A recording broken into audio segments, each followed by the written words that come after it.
Alors suite au vote qui a orchestré une participation encore plus élevée que celle du Téléthon 2005, je vais vous parler aujourd'hui de Daft Punk. Daft Punk également connu sous le nom de Daft Punk. On peut aussi les appeler, enfin bon moi je suis pas trop pour ce genre de choix nominatif. Les Daft Punk. Moi j'accroche pas trop au concept personnellement.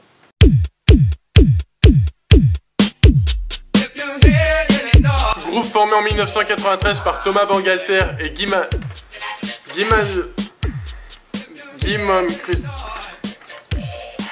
Manuel de Homem Christo, tous deux venant de Versailles. Et en exclusivité exclusive, nous retrouvons tout de suite Guégan, notre reporter, pour un reportage, ma foi, très culturationné.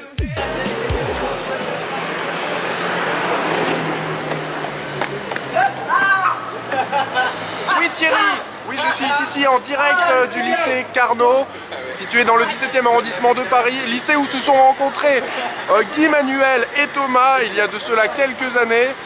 Donc ici je ne vais pas vous le cocher, l'atmosphère pue un peu l'argent, mais on va essayer de s'en sortir en allant interviewer quelques participants. Au revoir.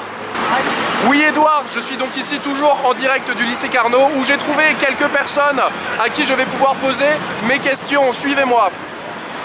Bonsoir. Bonsoir. Philippe, Virgile, Elliot, on aimerait vous poser quelques questions par rapport au groupe Daft Punk. Donc déjà, quel est votre titre préféré? Alors, moi c'est Autour du monde, très bon titre. Autour du monde. One More Time quand même, c'est un grand classique. Un temps de plus, voilà. On va dire ça comme ça. Deuxième question, qu'est-ce que vous évoque l'héritage quelque part laissé par Daft Punk dans ce lycée? Est-ce que vous sentez leur présence parmi vous dans ces murs? Sachant qu'on a des cours digitaux, ouais. Parce voilà. Je veux dire, sur l'ordi, on a des projecteurs, c'est tout actif. Voilà, nous on est des mecs comme ça, tu vois, c'est la génération Y, Z, tout ça. Ah, ça c'est parfait. Ensuite, qu'est-ce que vous pensez d'Hugo tout seul? C'est un bolos. C'est un bolos. Voilà, ouais. C'est un peu un truc, voilà. Parfait, et dernière question, est-ce que je pourrais t'en prêter une cigarette s'il te plaît? Ah non, désolé, non. Mais t'en as pas en plus. D'accord. Comment t'en prendre des cigarettes? Ok, tant pis. Tu les rends après? D'accord. Oui, c'est pas possible. Merci beaucoup. Vous êtes dans la matrice. Merci, au revoir. Et c'est donc sur ce dernier point qui représente parfaitement l'égoïsme et la radinerie du lieu que je vais vous laisser, Henri, à vous les studios. Alors là, si tu veux, le mec, bon, arrivé 20 ans, toujours puceau, bah il fait quoi? Il va au pute, quoi, enfin logique, c'est pareil. Donc oui, merci Guégan pour ce très charmant reportage. Daft Punk donc est un groupe français de musique électronique, alliant des sons à la fois électro, house et techno à des tonalités rock, groove et disco. C'était swag là, non? Alors une de leurs originalités, c'est un petit peu leur délire, un petit peu artiste anonyme, indépendant, avec tout leur délire de costumes de robots. Comme la plupart des artistes, les Daft Punk se sont fait connaître avec leur premier album, logique, avec des morceaux tels que Daft Punk ou encore Around the World.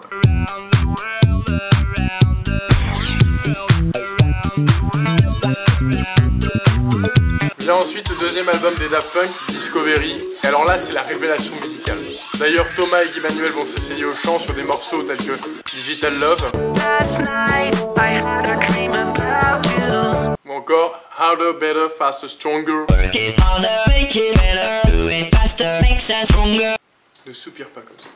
Et après moi, ça reste un peu mon album préféré parce que dessus tu retrouves des morceaux tels que Aérodynamique, Voyager, Something About Us, Too Long, Face to Face, ou encore Veridisco. Bon alors oui, il y a aussi un film qui a été fait pour cet album, mais ça on en parle plus tard, calme-toi. Ensuite vient le troisième album des Daft Punk, Human After All, avec des titres tels que Human After All, ou encore The Prime Time of Your Life, you know, Robot Rock, le rock, et enfin pour finir,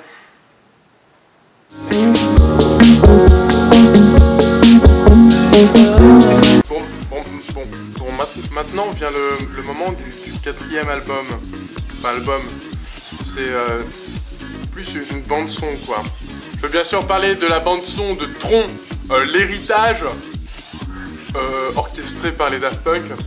Bon, alors, les gens ont été plutôt déçus et surpris, je veux dire, ils ne s'y attendaient pas. Ils se sont dit, waouh, un nouvel album des Daft Punk. Mais c'est pas vraiment un album, mais en même temps, c'est un album. Je sais pas trop comment je peux...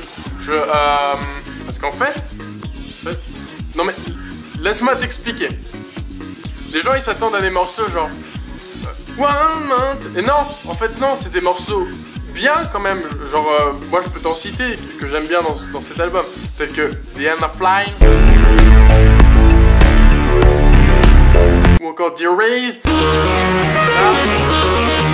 Avec aussi Castor. Un castor. Alors Monsieur Bangalter et Monsieur de Homem Christo ont cette particularité pour chaque album de créer une nouvelle pochette avec la même typographie de leur nom de groupe. J'explique. Là vous avez l'image de Homeworld. Là vous avez l'image de Discovery. Là vous avez l'image de Human After All. Et là vous avez l'image de Tron.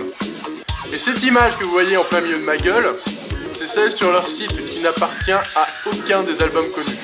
Donc, on se doute bien évidemment que les Daft Punk sont sur un nouvel album. Bon, parce que je me suis renseigné un petit peu. Et en fait, ils sont en studio actuellement, ça coïncide un petit peu. Là, on a parlé des albums, mais les albums, c'est bien à écouter chez soi. Mais quand t'es dehors, t'écoutes quoi? Eh ben, tu vas à Live 2007, qu'est-ce que tu veux que je te dise? Sauf que le problème, c'est que le Live 2007, c'était en 2007. Non, parce que je te vois bien, toi, t'es chez toi, là, tu suis pas, t'es là, genre, ah, Daft Punk, c'est cool, t'aimes bien cette musique.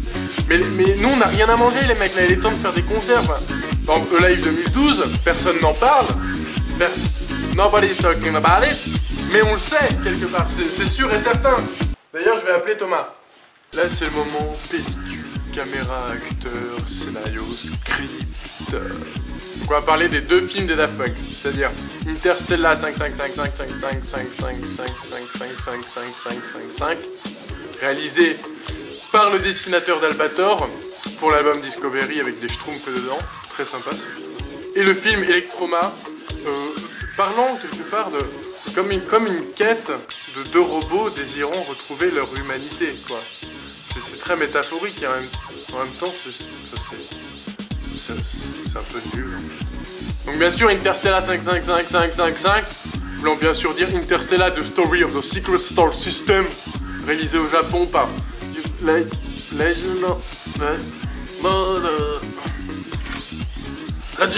Matsumoto. Non mais Guigui, il va falloir arrêter avec les noms chelous là, parce que moi j'en ai marre. Je veux dire, vocalement je ne suis pas Al. On arrive maintenant au moment des anecdotes anecdotiques. Alors, première anecdote, alors ce qu'il faut savoir tout d'abord, c'est qu'avant de représenter musicalement les Daft Punk quelque part, Thomas Bangalter et Emmanuel Christo faisaient partie d'un groupe qui s'appelait Rock Darling en 1992, si je puis me permettre, avec en guitariste, pas moins, pas plus que le guitariste de Phoenix, voilà, qui est un de leurs très bons copains. C'est d'ailleurs pour ça que les Daft Punk ont fait la première partie de Phoenix lors d'un concert, je ne sais plus trop quand, mais c'est à savoir. De savoir aussi que Thomas Bangalter est marié avec Elodie Boucher, la fille avec les grosses oreilles dans Bryce the Nice, mais ça tout le monde s'en fout, ça je crois.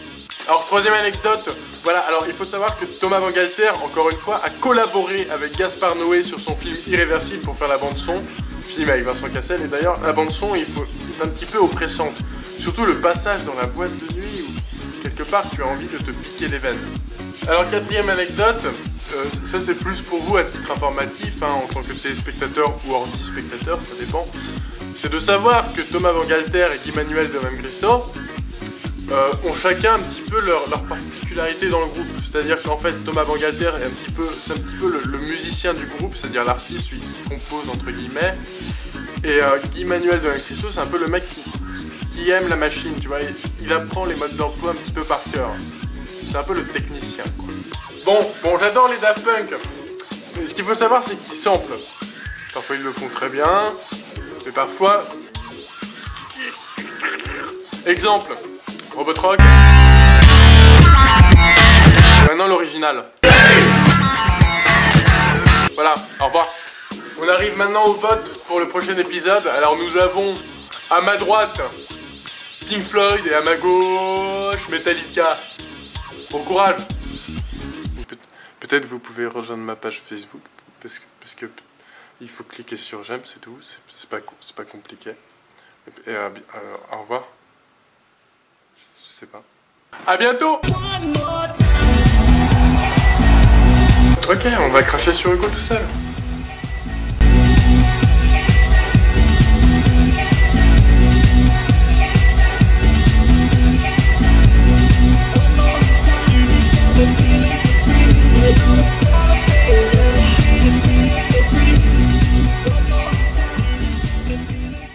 Être sur le web fait l'amour à la maman d'Hugo tout seul.